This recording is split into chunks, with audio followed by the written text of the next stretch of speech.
Ho, ho, ho. Happy New Year. It's 2021 and everything has changed. It's all back to normal. We're COVID free. Everybody loves everybody. There's no more hate in the world. I'm Brian Houston. That's Ryan Peterson. How you doing, It's Ryan? amazing. It's amazing how all that happened at midnight on. Boom. It was just like that, man. I mean, Ryan Seacrest watched the ball go down in an empty street in New York, and we were all healed. Yeah, that's what you're supposed to think. Yeah, I mean, it's fabulous. It's fantastic. Actually, the COVID is spiking more than I think we've seen it at any time since this thing started. I've got Yeah, all kinds of friends who've gotten it and gotten it badly. So I hope you stay safe and stay well. We are not out of this thing yet, even though I do know some people that have had vaccinations already. So uh, just got to keep plugging along there, just like the Cowboys. They kept plugging along. Um, I got to ask you, first of all, the first note I made about that game yesterday, the Cowboys lose it 24-19 to the New York Giants, eliminated, which is good. Drop the fallacy that they have anything close to a playoff team. agreed. But the first note I made and the first thing I tweeted out yesterday is it seemed to me like the Cowboys were way more interested in pumping their chest out, running their mouths, getting into people's faces, cheap shots, than they were about playing the game. Thoughts? Yeah, yeah. And who is I meant to write his name down. Who was the Jordan kid? Lewis. Yeah, I mean, what was that? Like, Jordan Lewis, intentionally goes up and shoves his face up into the guy's face mask and gets 15 yards, gives the Giants a first and then down. he was laughing about. Yeah, He's laughing in the huddle about getting the penalty. that alone ought to get your coaching staff fired. That they didn't pull his ass off of the field at that point. Just saying. Yeah, no, there was a lot of that I saw yesterday from teams, and it wasn't just the Cowboys that I saw teams with losing records doing that. I don't really understand that when you've won 6 games and you're going to act like you've done something. Uh, I know Cowboys fans probably don't want to hear it. I do think it was probably best for them long term to lose that game. I don't think anybody in the Cowboy family would care for you to say that. I think Yeah, we all agree that. um, you know, look, they would have gotten trounced in the playoffs, and you would have had a much worse draft position. Um, so I they just need to put 2020 behind them. I guess technically that was in 2021, but get that season behind them, and they need to move forward. I don't think. I mean, Mike McCarthy's stock for me has gone way down. No He kidding. continues to make dumb decisions, not making challenges when he needs to, which again, maybe he didn't want to win that game really, but not challenging. When the Eagles ended up getting the field goal, the Giants ended up getting the field goal out of it. And look, maybe they wouldn't have reversed it because, quite honestly, I don't know what the replay booth would have done. I never understand what a catch is anymore, but it was at least worth a try. Um, Especially at that point in the game, because you still got 7 minutes or so in the ball game, yeah, and if you don't give them a field goal, a you field goal know wins. you've got to feel you got a chance. Now, Yeah. I'm not saying Cowboys would have taken care of business anyway, but it's grade Mike McCarthy on the way he coached this year. This is I don't know if this is harsh or not. I think I'd give him a D. I Um, I give him a D minus. uh, I do. I mean, obviously, losing Dak was huge, and I think if there was any doubt as to what the Cowboys should do with Dak and his contract, I mean, you have to get him back. I mean, there's no other option. So I do want to give McCarthy a little bit of leeway because he lost a really good quarterback.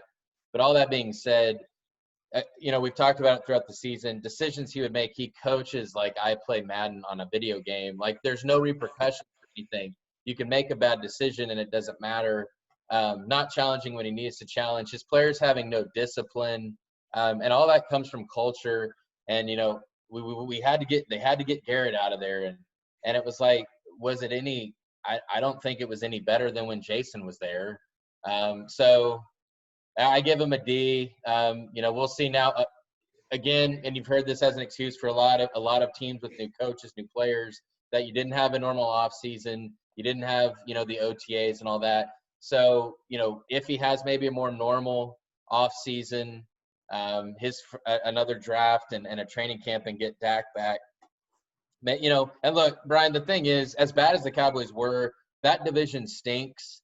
So if they can just make a little bit of improvement, and with Dak, you have the best quarterback, and quarterback is everything in the NFL. They should look. It is not unreasonable. The Cowboys, if I'm the Cowboys, I fully expect we need to win the division next year, regardless of how bad this year was. They need to make a couple of improvements, but I mean, the rest of the division isn't good either.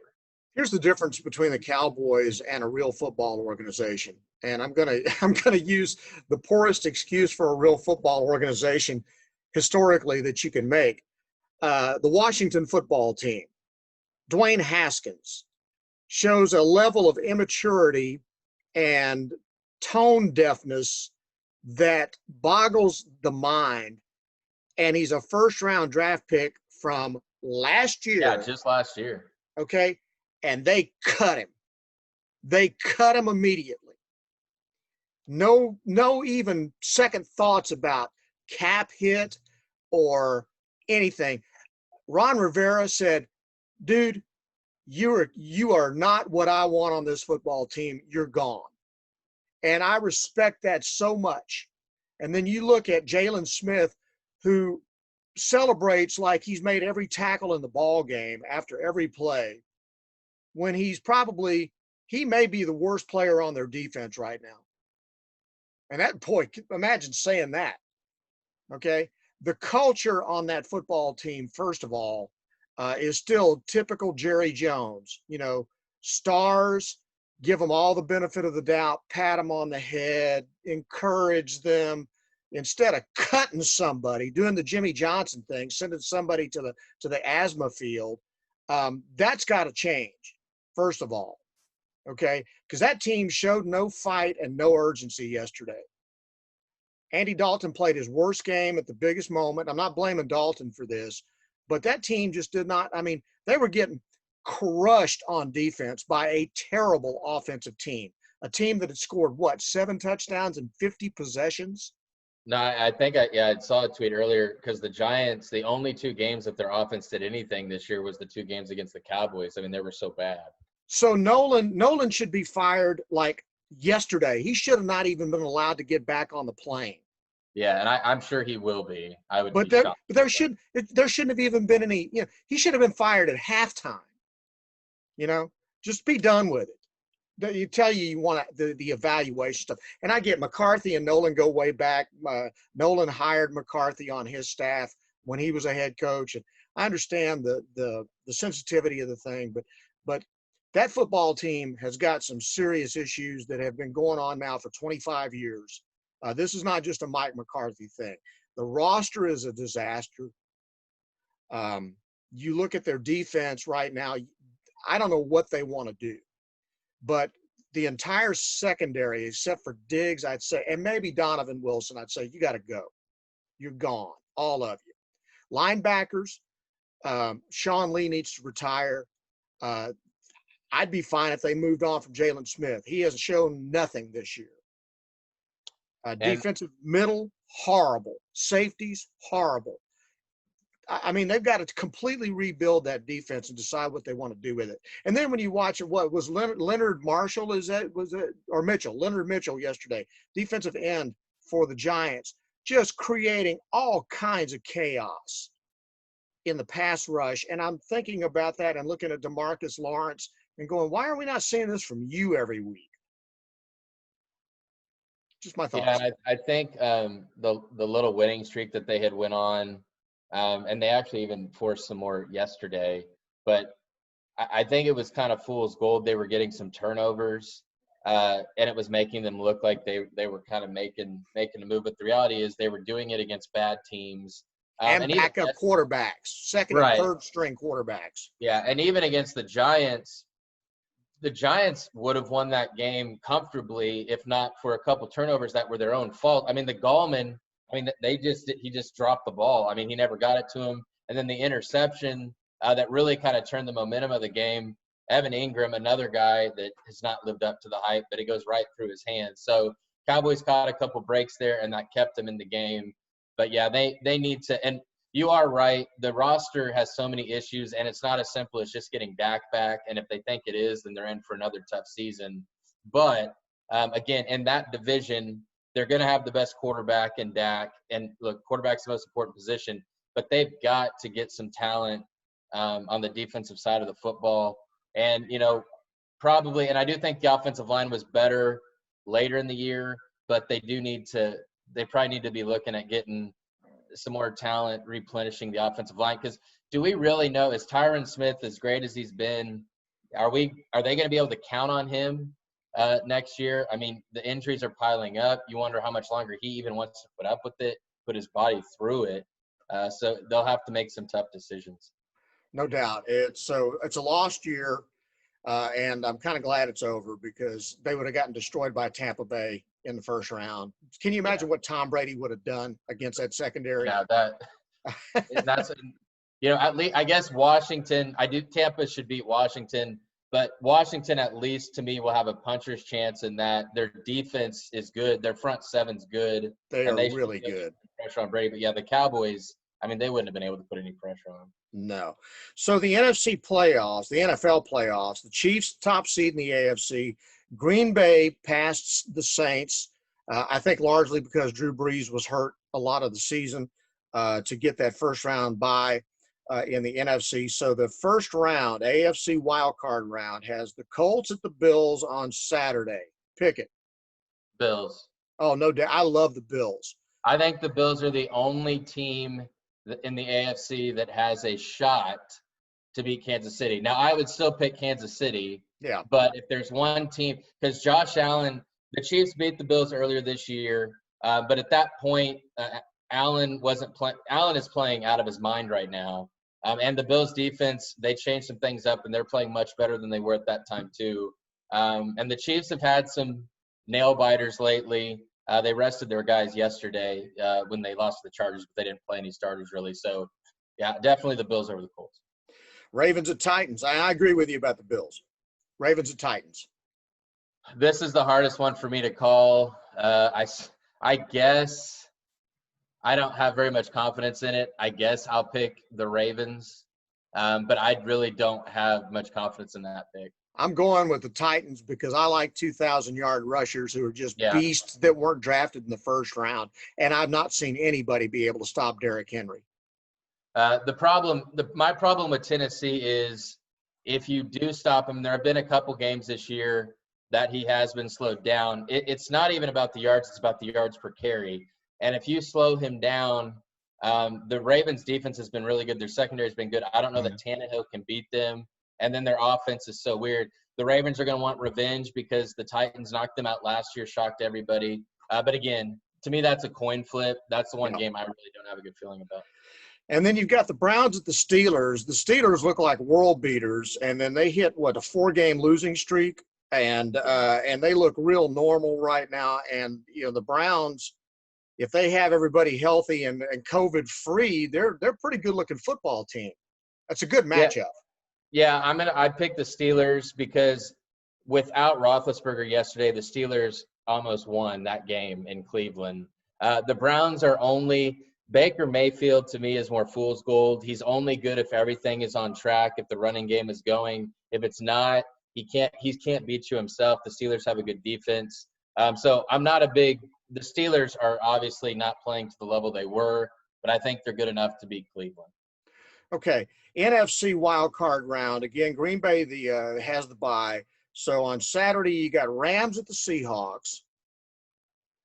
Yeah, and if this one would have been interesting, but I'm assuming Goff is going to be out. So I don't see any way the Rams going to Seattle beat Russell Wilson with the backup quarterback. If Goff is out, definitely. But I think Seattle wins at home anyway. I have a lot more faith in Russell Wilson. Bucks at the Washington football team. Bucks. Alex Smith. Washington.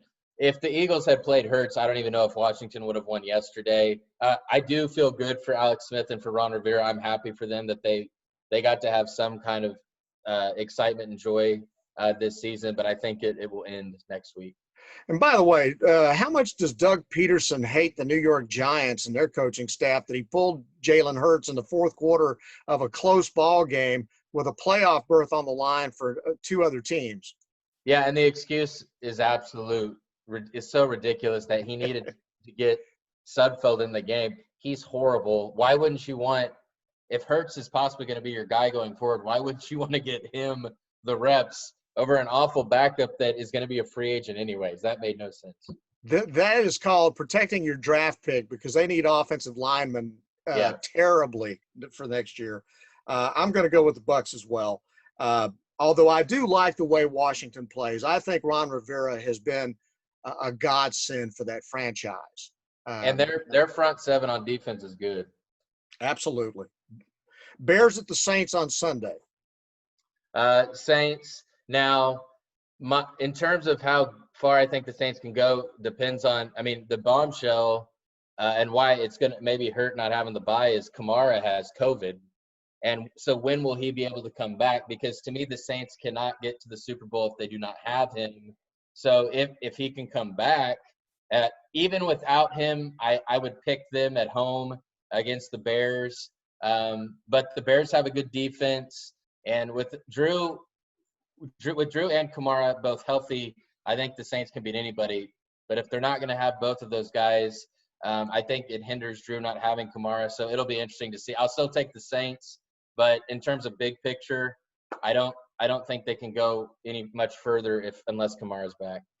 I kind of agree with you on that. If Kamara's not there, I don't think they can win at all. I do believe they can win without him against the Bears.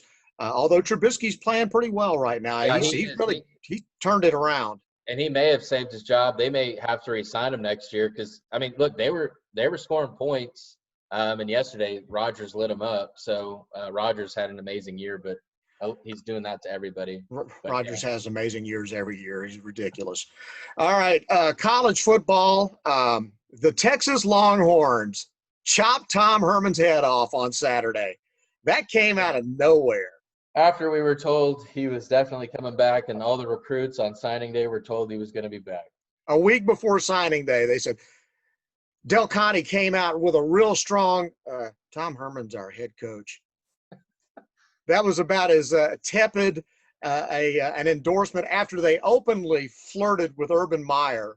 They didn't even try. Look, it's like I caught my wife eating dinner in the most busy restaurant in the world with another man.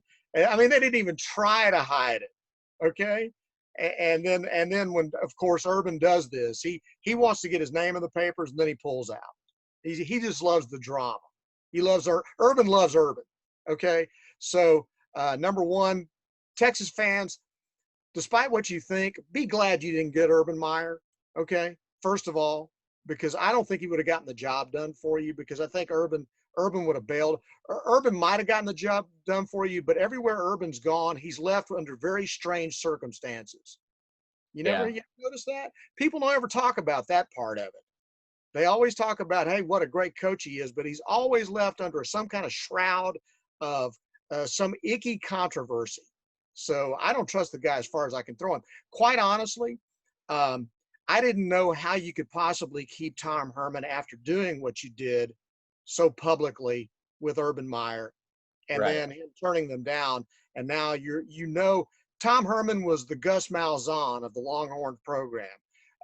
Boosters are every year looking for reasons to get rid of Tom Herman these last couple of 3 years. Quite honestly, I think the biggest problem Tom Herman has is Tom Herman. Tom Herman is an arrogant jerk, and he lost his locker room. One of the things that Del Conte said in an interview over the weekend to the Austin American-Statesman was that current players on the roster for Texas were negatively recruiting, telling recruits not to come to Texas because of Herman. That's a great scene. Yeah, And we both have had sources from being in the media, and coaching sources that I had said he was one of the most arrogant people. And look, again, I don't know that firsthand, but that's what's been relayed. And you could see it. You could just see it in him. Hey, when he gives the double bird in a conference room to the Longhorn Network cameras on signing day, when he does the little dance, mocking Drew Lock, I mean, he's a complete jerk. You don't have to know firsthand. You see it on TV. The guy's just he's an arrogant jerk that needed to be humbled. Maybe this will humble him and he'll come out differently. But I know this much. I wouldn't hire him if I was a MAC school. I'm sure he will get a job. It will be interesting to see if he tries to get a coordinator job at a bigger program. He'll be an analyst for Nick Saban, because that's the only place where his career can ever get resurrected. Well, I said the offensive coordinator job sounds like it might be going to an NFL coach. Adam Gase and Bill O'Brien are both possibilities there. But I would not give if I was Saban, I wouldn't even think about Urban Meyer for offensive coordinator of my program. Tom Herman, you mean? Yeah, Tom Herman. I'm sorry. What are your thoughts on Sarkisian now? Because my whole thing has been, if you're going to fire him, who are you going to get that's better? I actually like Sarkisian.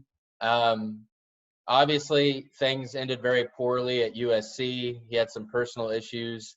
From what I've read, he's responded. It looks like he's a different guy.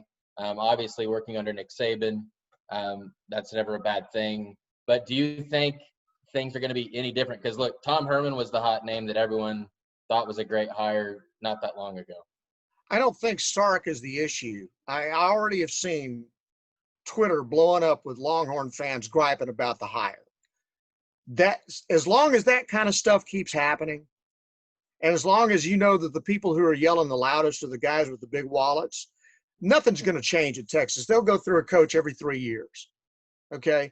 So, I guess my question to them would be, who do they think they could have got that was better? Well, here's the issue. Who do they think they could have gotten? Because everybody that they've gone after has turned them down. Right. Except assistant coaches or coaches that are coming from a group of 5 school. Tell me the last time they've been satisfied with somebody. They ran Mac out of town.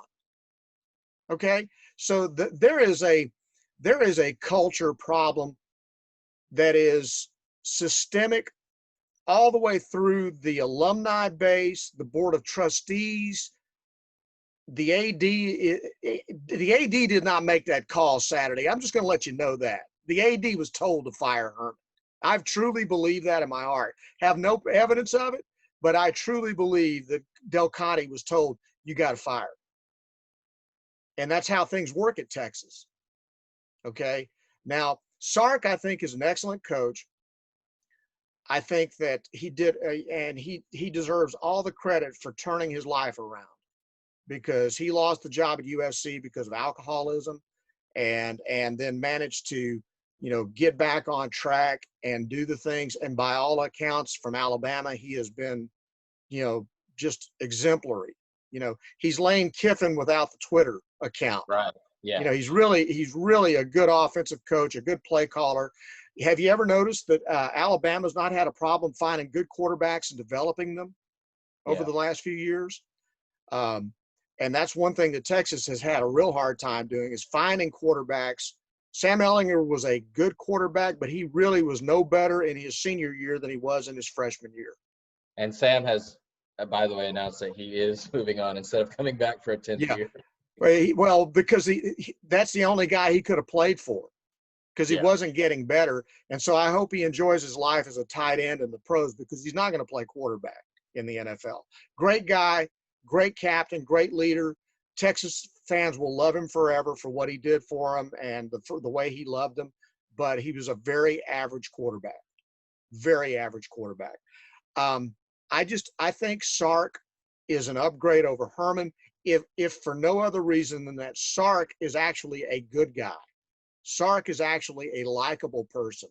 Sark actually might be able to play the politics that Herman had absolutely no capability of doing. Herman's biggest problem was he had no friends. He had nobody that was willing to step up and stand in support of him in the entire Texas hierarchy. I mean, he basically burned his bridges with everybody. And the big thing for Sark will be too, they got to start getting. And I had read something about these 5-star kids from Texas that Hey, just went to Alabama. He's got to get some of those kids to stay. I got the number for you. 2 out of the top 25 players in Texas signed with Texas. 6 of the top 25 players in Texas are going to Alabama. That's inexcusable. Yeah, that's crazy to even think about. And some of those guys are legacy players whose parents or grandparents or family members played at Texas. Yeah, so that, and I do think Sark has the personality. I think he has the track record with quarterbacks. But my biggest thing with Texas for years has been I don't understand how the University of Texas always seems void of talent at these skill positions and at quarterback. I mean, we watch it in the Texas high school playoffs every year, Brian, the elite kids, and they're not going to UT. Like, how are they not getting any of these kids? So that's going to be big. And we'll see. It's an interesting hire. I was not who I expected them to get, but I actually think it's a good hire. We'll see. Again, as long as he's turned his life around, hopefully he'll make the best of his shot. I actually hope he does well. I've heard he's a good guy, and happy for him that he's turned his life around. And he did. Look, he did a great job at Washington. He turned Washington into a power before. That's why he got the USC job. Things obviously didn't work out as well there, but he's a good offensive mind, and in college football today, that's what it's about. Hey, and it didn't hurt to learn how to build a program the Saban way. And I think Absolutely. that's one of the things that I think Jimbo's learned his lesson. He spent a lot of time under Saban and then kind of went away from the Saban way at Florida State, where he didn't focus on his offensive line much. His offensive lines at Florida State were terrible after he won his national championship. Notice Texas A&M 9-1 finished the year with a big win over North Carolina. Great offensive line. And their lines, both sides of the ball, are fabulous. And they're recruiting this past weekend. They signed some more of them. Yeah. And that's how you build a program, from the front lines out. Yeah. And I think Sark probably understands that too. Or if he doesn't, then he wasn't paying attention while he was working at the knee of the master. Okay. Yeah. College football play, but let's talk about A&M real quick. 2 things. I was very impressed that North Carolina played the game they played against A&M, because that game was a lot closer than the final score would indicate. A&M put together they busted it open with a long touchdown run midway through the 4th quarter, and then added a late touchdown to make it look even worse. But North Carolina played them, I mean, toe-to-toe for 3.5 quarters. Yeah, and they were without a lot of guys. They had a lot of guys that didn't play. So, because I thought with all the opt-outs of the game that A&M would win comfortably. Mac's done a great job at North Carolina. I think the job suits him. He doesn't have the pressure that you have in Austin, and he's done a great job. And North Carolina looks like they're a top 25 program now. So, very, very impressive. But impressive for A&M to come back. They were down in that game and get the win. But the thing about these games, Brian, I don't know what to take out of any of these bowl games. There's so many guys that are opting out, and you don't know how motivated a certain team is. I just feel like I used to get really excited about these bowl games, and now I'm just kind of like, whatever. It's just like the Florida-Oklahoma game, where Florida's top 3 receivers opt out, and you pretty much know. And people, of course, everybody that wants to take jabs at the SEC said, well, Florida wasn't motivated. No, Florida was undermanned, and it was just going to happen. Oklahoma may have killed them anyway, because their defense, Florida's defense. Game to me was that Florida OU ran it down their throat. It took like 400 yards. That was where I was like, I don't care who was out. I couldn't believe that. That was shocking to me. Florida's defense has not been good. They fired 2 assistants after that game. That's a good, yeah. But Dan Mullen continues. I just do not like the man. He just needs to shut up after a game. He's a stop talking. I am an SEC guy, but I was so happy to see Oklahoma beat them the way they beat them. And then you hear him whine after the ball game, right? Yeah. So, I love the highlight of my year was LSU beating Florida because Florida player throws a shoe, one of the all-time stupid moves in college football Which, history. according to him, shouldn't have been a penalty. Right. Well, that's Dan Mullen's interpretation, and we all know how much I think of that. But I was very impressed with Oklahoma, and I was very pleased with the fact that Dan Mullen had to go home with a really ugly look on his face. That's always fun. Again, one of Urban's guys, by the way. I just want to point that out as well. Not a fan of Urban Meyer, in case you're wondering. So the college football playoff. Alabama, Notre Dame, no surprise. Notre Dame At is a least Notre good. Dame's defense, held Alabama to their lowest total. I guess that's the only thing they can take out Well, of it. I was going to say, A&M was saying we should have been there instead of Notre Dame, or we should have been there instead of Ohio State. I said, well, Notre Dame played Alabama closer than A&M did, so I don't know Yeah, that. I mean, you I can't really don't know make that that. you've got a case for that. But the bottom line with Notre Dame is they just don't have any speed. They don't have any home run hitters. They don't have a Rocket Ishmael anymore or a Yeah. Tony Rice quarterback, back when they were winning national championships. They don't have those kind of players. They've got good players, but they to get to the elite level, they've got to have more team speed at the skill positions, and they've got to have an elite quarterback. Ian Book was a good game manager, but he's not a guy that was going to win a national championship for you. So credit to Notre Dame because they're getting there, pretty regularly now. And And the they're program, talented defensively, but yeah, yeah, they don't have the weapons, the playmakers on offense. they just the speed they can't keep up with the speed. Alabama, I'm telling you, Alabama looks impressive every time they take the field. Even if people want to point at things like, well, look at the day that Ole Miss put up 600 yards against them. Alabama still won the ball game by over 3 touchdowns. So Yeah. I don't really care about that. The one that stunned me was the nightcap. I never saw Ohio State beating Clemson 49-28. I did not see that coming. So I wasn't shocked that Ohio State won. I honestly think that Clemson had been a little overrated all year, just because of their brand. And they still. Here's the thing: like we all forget, they lost to Notre Dame, and Trevor Lawrence didn't play. Well, the I can't remember the backup quarterback. The kid's going to be a stud next year. He's going to be DJ great. Ungalalele. I think he's great. He lit them. He played a great game against Notre Dame. The problem wasn't they couldn't score. The problem was Notre Dame kept scoring on them. So Clemson's defense had given up a huge day to Notre Dame in the first meeting, and now I guess with the way he had been playing, I was surprised how well Fields played. That's Yeah. what caught me by surprise. I mean, He hadn't played well all year. Stock had nosedived, and we're talking about he's not even the second quarterback anymore. And then he went out there. He made himself look better than Trevor Lawrence. So, and again, it was one game, but he played amazing. So wasn't surprised Ohio State won, but I mean they dominated that game. After Clemson's, I guess, took the early lead at the very beginning, Ohio State just dominated. 22 out of 28 for 385 yards and 6 touchdowns after Fields looked horrible against Northwestern in the Big Ten championship game.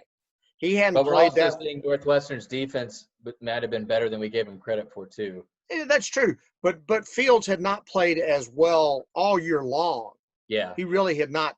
He'd run the ball pretty well, but against good teams, he really had not had good games. He struggled against Indiana. He struggled against Northwestern. So there was no reason to think he was going to go out against a team Clemson's caliber. The one thing I will say about that is that karma is Dabo, shut up. I mean, to disrespect your opponent that much and to just keep doubling down on it, and keep giving a very talented team that much bulletin board material. That Ohio State team had to be so ticked off taking the field that Saturday night that, the Clemson players are listening to their head coach disrespect Ohio State. So how can you expect them to respect Ohio State the way they properly should?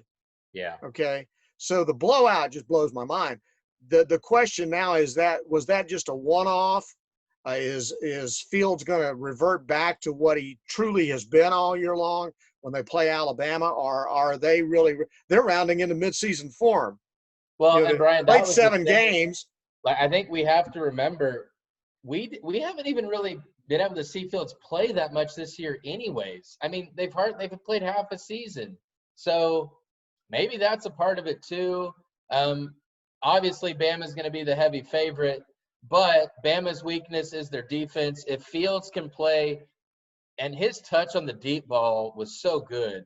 I mean, he hit a couple bombs against Clemson. If he can play like that, I think they have a puncher's chance.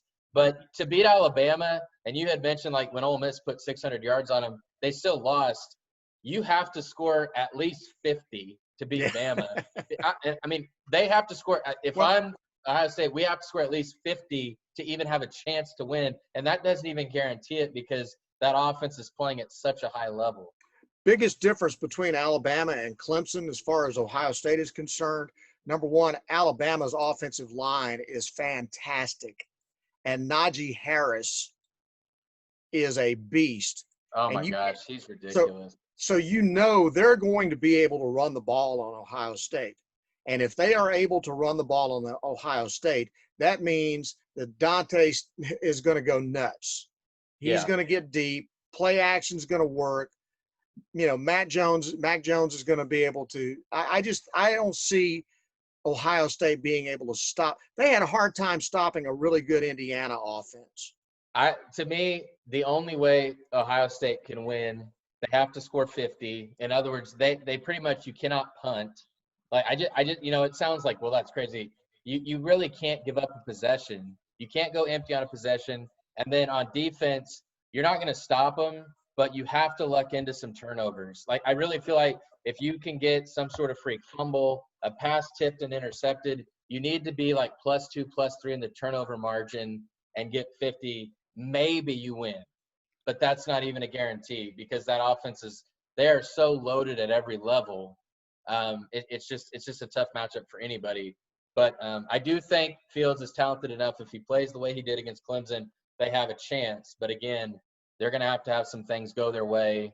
Alabama, maybe making a couple mistakes that they wouldn't normally do on offense. Yeah, and honestly, I just believe that Nick is going to have his team ready to go. I mean, this may be the best football team. As crazy as it sounds, this may be the best football team he's ever had. Because even the year that Tua won it for him with the last second throw, they were still not the team that this team has been. This team has not been challenged, and they played ranked teams all year. I mean, they've played a pretty good schedule. So I really, Ohio State's extremely talented. I still don't believe they should be in the playoff because they only played so many games. But there's no doubt that talent-wise, they are definitely one of the top 4 teams in the country. Okay. The only issue I have is the fact that they just didn't play as many games as the other teams did. They're fresher. Now, I will say Justin Field took a shot in that ball game against Clemson that he may still be feeling next Monday night when Alabama plays Ohio State, because he got blasted in the ribs. And that was the most impressive thing to me because on the sideline, he looked like he couldn't throw. I mean, he was wincing in pain. And then he came back in even after that and threw 2 deep dimes over the top. It reminded me exactly of what happened right before half last year when LSU played Clemson. Burrow took a heavy shot, and when he threw a touchdown pass and he came running off the field and everybody wanted to hug him and congratulate him, he was waving them all off. And then he spent the whole halftime on an exercise bike, and he played hurt the entire second half and still lit up Clemson.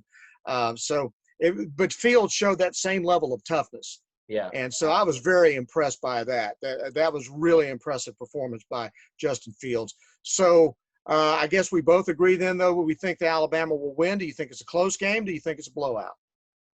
I would probably say Alabama wins by a couple touchdowns. Because I think, look, we've seen this before. They get up big. they kind of maybe lay off a little bit defensively. Ohio State has a lot of weapons, so maybe they get some late scores. I would think Alabama wins by a couple touchdowns. The only wild card to this thing is just the fact that Sarkisian has taken the Texas job, and he's going to spend some of that time working as the Texas head coach. That's the only concern And I have. That has happened with Bama before, where it bit him with Lane Kiffin.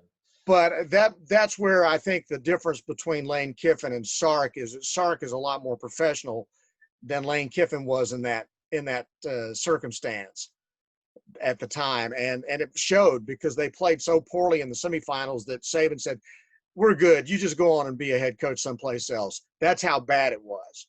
Yeah. So so we'll see what happens. Anything else before we check out here? I did see that the college basketball tournament is going to be held in Indianapolis. If they're able to, in Indiana, there's going to be multiple locations within Indiana. I think there was like 5 or 6 different locations because there's several schools up there. So it's going to be an Indiana bubble, if you will. At least that's the plan right now. Yeah, if they can get through the season, because boy, COVID is really it's played heck with the basketball season. No, and you're seeing on average, and I'm a big college basketball guy, being from Kansas, so I follow it. You're kind of seeing an average of probably 20% of the scheduled games per day are getting postponed. I think every league is still going to try to get all those in there, but so you're still getting 4 out of 5 are still getting played every day. But I mean, and we even saw it in the NFL playoffs. Not to get off track here, but NFL players that haven't been getting COVID all year are now getting COVID. Like we were saying earlier, that it's spiking. It's going to be hard because basketball is so much different than football, because basketball, you only have a roster of 15. And if you have one kid, it could be you could have several kids that have to be out, or even the whole team. So I think it's going to be harder for basketball to get through a season than football, because the rosters are so small. So if one person gets it, it could knock the whole team out, but we'll see. And we've seen that. Yeah. We've already seen that. So, all right. Well, Ryan, Happy New Year. So glad that 2020 is over and everything is just suddenly rosy again. 2021's amazing. We've gotten off to a fantastic start already. Well, listen, buddy, I appreciate it. We'll look forward to talking to you next week. We may decide to hold off until after the Alabama game if you want probably to. Best. Yeah. And that way we can get all the playoffs and we can get the national championship all in. So be sure to check us out on YouTube. We usually drop on Tuesdays. We'll drop on Wednesday next week just to make sure that we get it all covered. But I hope you have a happy New Year. Stay safe out there. Take this thing seriously. Wear your mask. Stay away from crazy people. And we'll look forward to talking to you guys next week.